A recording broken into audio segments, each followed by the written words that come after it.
안녕하세요. 개인 투자자분들의 멘토 프로페서 킹입니다. 9월 19일 기술적 분석의 이종 모닝 브리핑 출발해 보도록 하겠습니다. 자, 일단 미국에서 소식이 들려왔죠. 결국은 빅컷을 했습니다. 저는 25bp 베이비 스텝을 예측했지만 결국 좀 예측이 빗나가는 모습이고, 하나 재밌는 것은 그러니까 금리 인하에 대한 예측은 빗나갔지만 시장에 대한 예측은 그대로 흘러갔습니다. 즉 뭐냐면, 사실 금리라는 것은 어떻게 보면 그 경제 전체적인 사이클과 운영에 있어서 굉장히 큰 무기 중에 하나라고 생각하는데, 그 좋은 무기를 저도 똑똑하신 분들께서 그냥 버리는 그런 꼴이 되지 않았겠는가. 그래서 제가 이야기 드렸던 게 25bp 내린 다음에 50, 그다음에 25 이렇게 내리는 게 가장 효율적이라고 이야기 드렸는데, 결국은 본인들이 50bp 내린 다음에 25가 됐습니다. 그렇다 보니까 우리가 빅컷을 하면 상식적으로 어떻게 합니까? 주식시장에 훨씬 더 좋은 상승을 보이고, TMF가 어떻게 합니까? 탄력을 보여야 되는 상황에서 둘 다 어떻게 합니까? 올라갔다 거꾸라져 버렸어요. 그렇죠? 금리라는 가장 좋은 무기를 가지고 가장 비효율적으로 쓴 그런 흐름들이 아닐까 싶고, 그렇다 보니까 결국은 TMF도 오히려 빅컷임에도 불구하고, 그러니까 경기 우려에 대한 우려는 우려대로 다 뱉어놓고 하등 좋은 흐름으로 끌고 가지 못하는 그런 결과를 만들었다. 개인적으로는 어찌되었거나 매수 플레이 입장에서 시장의 전체적인 상승을 바라보는 관점인데, 그런 관점에서는 굉장히 좀 어이없는 결과를 만들어내지 않았는가 싶고, 결국은 지금과 같은 흐름이라고 그러면, 그러니까 어떻게 보면 제가 보기에는 또 다른 관점으로는 이 고용 통계가 계속 수정되고 있죠. 그거에 대한 오류를 계속 인정하는 꼴이 되지 않겠는가. 그러니까 고용 통계를 역시나 믿을게 되지 않는다. 그런 것들을 감안한 결정이다. 이런 식으로밖에 받아들이지 않기 때문에 어찌되었거나 개인적으로는 굉장히 아쉬운 결정이 아닐까. 그러니까 단순히 제가 틀려서 이런 이야기를 드린 게 아니라 굉장히 좋은 무기를 굉장히 비효율적으로 썼기 때문에 이런 흐름이 되지 않을까라고 생각을 합니다. 그리고 이에 따른 한국 시장 같은 경우에도 반등 탄력이 둔화될 가능성이 높다라고는 보지만, 다만 그럼에도 불구하고 여전히 어떤 관점적인 면으로는 2395, 2510 이런 자리에서는 매수가 가능하고, 2607 위에서는 매도까지는 아니더라도 수익 담보를 하는 그런 형태는 여전히 유지될 가능성이 높다. 이렇게 판단을 해 보도록 하겠습니다. 자, 그럼 간단하게 차트 보도록 하겠습니다.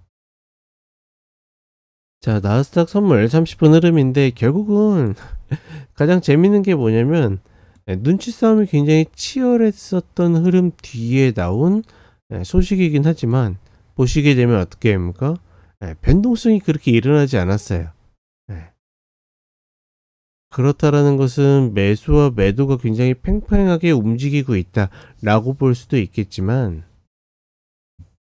변곡 구간에서 어떤 큰 결정이 이루어졌는데 방향성을 못 냈다라는 것은, 아까도 이야기 드렸던 것처럼 굉장히 비효율적으로 좋은 카드를 버린 게 아닐까 싶고, 하나 눈에 띄는 거는 하방 압력이 조금 더 세게 움직인다라는 거. 그렇다라는 것은 만약에 오늘 밤에 다시 얘가 반등을 하지 못하고 반등에 실패하게 된다라 그러면 하방 압력을 좀 대비할 필요가 있다, 이렇게 보시면 되겠고, 일봉상으로 봤을 때도 다우랑 S&P 500은 우리가 쉬는 동안에 신고가를 장중에 돌파하는 모습을 보여줬지만, 결국은 쌍봉, 쓰리봉 이상의 흐름을 보여줬다라는 거.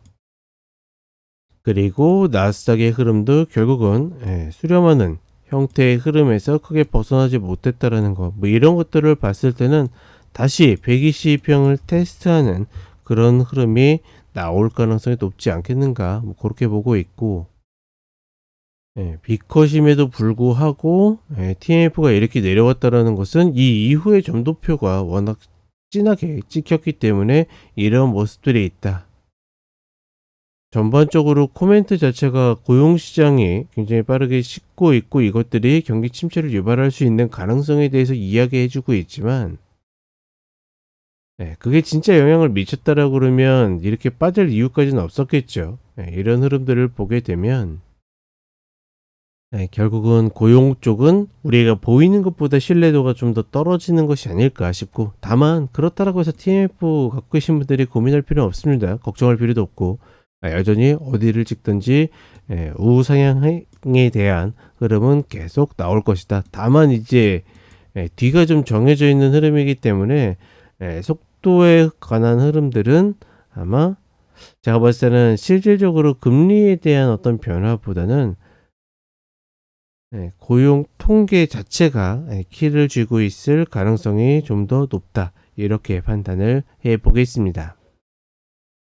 그리고 우리 시장으로 오게 되면 우리 시장이 쉬는 동안에 이제 미국 시장은 좀 괜찮은 편이었고 아시아장은 조금 밀리는 편이었거든요. 크게 변화는 없다라고 보고 있고 보합권이나 약보합권 정도 출발을 해가지고 과연 이제 방향을 정하는가인데, 제가 봤을 때는 방향을 정한다라는 개념보다는 일단은 이 박스 안에서 움직일 가능성이 높다. 그러니까 미국 시장이 수렴하는 형태를 만들고 있는데 저 수렴하는 형태에서 갇혀 있는 것처럼 우리 시장은 그것보다 좀 더 빡빡하게 갇힐 가능성이 높다라고 판단을 하고 있고, 그렇다면 결국은 종목을 선택해야 될 텐데 종목 선택에 있어서는 여전히 코스닥이 좀 더 액티브하고 유리하지 않겠는가, 즉 효율이 나오지 않겠는가, 이렇게 판단을 해 보겠습니다. 그러니 지수를 보고 혹은 지수를 예측해 가지고 내가 매매 결정을 하기보다는 종목 중심으로 가는 것이 맞다라고 보고 있고, 지수를 중심으로 움직이시는 분들도 박스를 만든다라고 해서 타이트하게 뭐 여기서 조금 올랐다고 던지고 다시 내렸다고 잡는다, 뭐 이런 개념보다는 지금의 형태처럼 하단 상단을 명확하게 이렇게 만들어 놓고 슈팅은 무시한 채로 접근을 하는 것이 좀 더 낫지 않을까, 이렇게 판단을 해 보겠습니다. 자, 연휴 이후에 이틀 화이팅 하시고 저는 런치박스 때 다시 찾아뵙도록 하겠습니다.